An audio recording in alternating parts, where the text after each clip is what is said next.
Сәлеметсіңдер ме, құрметті 3-ші сынып оқушылары. Дүниетану пәні. Сабақтың тақырыбы табиғи ортада қандай қауіп-қатерлер бар. 30-ші сабақ. Осы сабақта қол жеткізілетін оқу мақсаттары.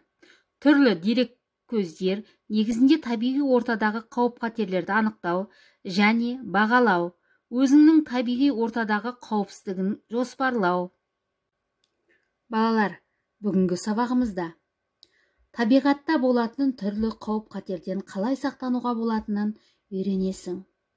Сен күнделікті өмірде қауіп туғызатын жағдайларды білетін боларсың. Балалар, мына сұрақтарға жауап беріп көрейікші. Табиғи орта дегеніміз не? Табиғи ортада қандай қауіп-қатерлер жасырынған? Табиғи ортадағы қауіпсіздік қалай жоспарлауға болады? Табиғи ортада қауіпсіздік ережелерін сақтау неліктен маңызды деп ойлайсыңдар? Табиғи орта дегеніміз адамды қоршаған тұрған табиғат жағдайлары, жанды және жансыз табиғаттың алуан түрі формаларының жиынтығын айтамыз балалар.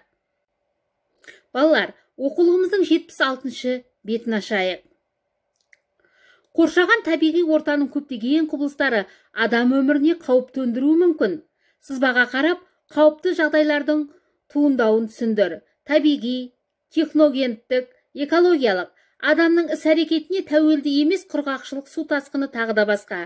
Адамның іс-әрекетіне байланысты өрттің шығуы, қоршаған ортаны ластануы тағы да басқа. Өрттің шығуы әртүрлі жағдайларға байланысты болады.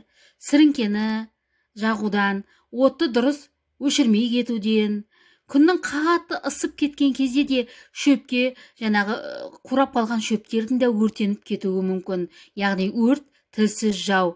Өртпен ойнауға болмайды балалар. Яғни қай жерде жүрсек те отымызды өшіріп, жан-жағымызды тазалап, табиғатымыздың қоршаған ортамызға зиянымызды тигізбеуіміз қажет. Өрт туралы мағлұматты қазір сіздерге бейне баян арқылы түсіндіріп кетемін.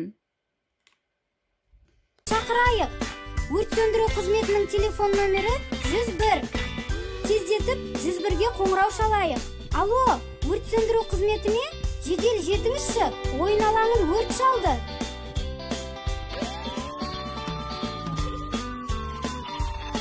Не болды балалар?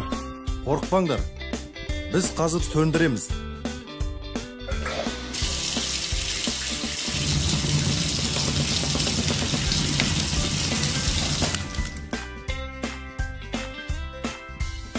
Алақай!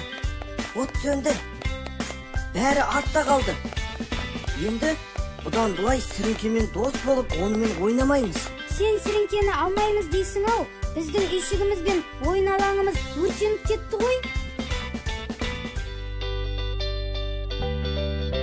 Сіріңке, сені бұдан бұлай іске араластырмаймыз. Және сен енді балаларға жолама. Үлкендерге қызмет ет. Бұдан бұлай өрт шығарма.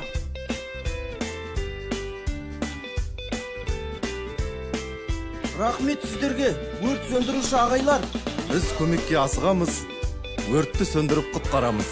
Сіріңке ойыншық емес балалар.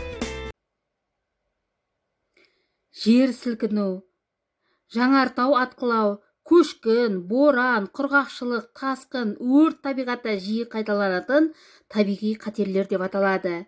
Табиғи қатерлердің болу себебі неде деп ойлайсыңдар балалар? Көптеген қауіпті жағдайлар адамның әрекетіне байланысты.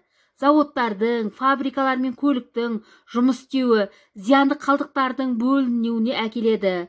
Олар қоршаған ортаға ауаны, суды, топырақты ластайтын қалдықтар ретінде таралады.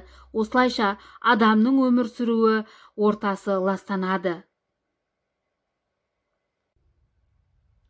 Балалар, қауіп-қатерден өзіңді қорғаудың ережесін құрастырайық.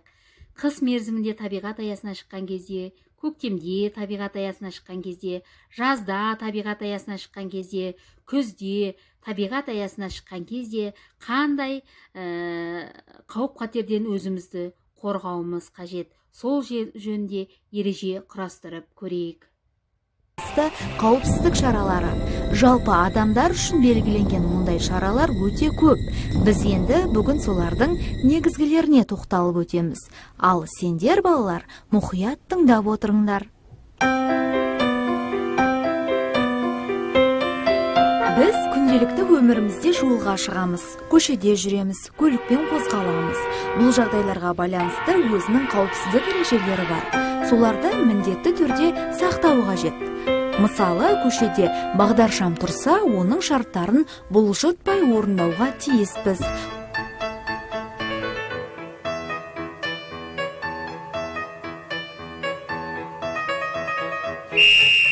Қызыл көзім жанғанда, сынық қадам баспалға, сары көзім жанғанда, қарап қалма аспанға.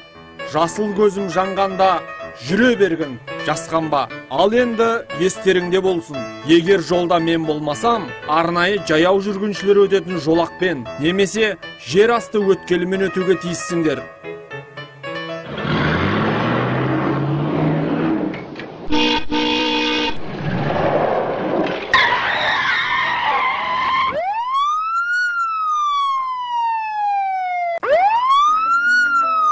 Өмір адамдар үшін ең қымбат нәрсе. Қауіпсіздік ережелерін мұқият ұстану сенің өміріңді сақтайды. Енді денсаулыққа байланысты қауіпсіздікке келейік. Денсаулық балалар адамның бірінші байлығы. Тәні саудың жаны сау деген тағы бар. Сондықтан да даладан үйге кіргенде міндетті түрде қолдарыңды тазалап жууды ұмытпаңдар. Тамақ жер алдында да қолдарыңды мұқият жуыңдар. Жеміс-жидек, көкөністерді тазалап, жуып жеу қажет екенін білгендерің дұрыс. Балаларда болатын іш аурудың көбісі жеміс-жидектерді жумай жегеннен болады.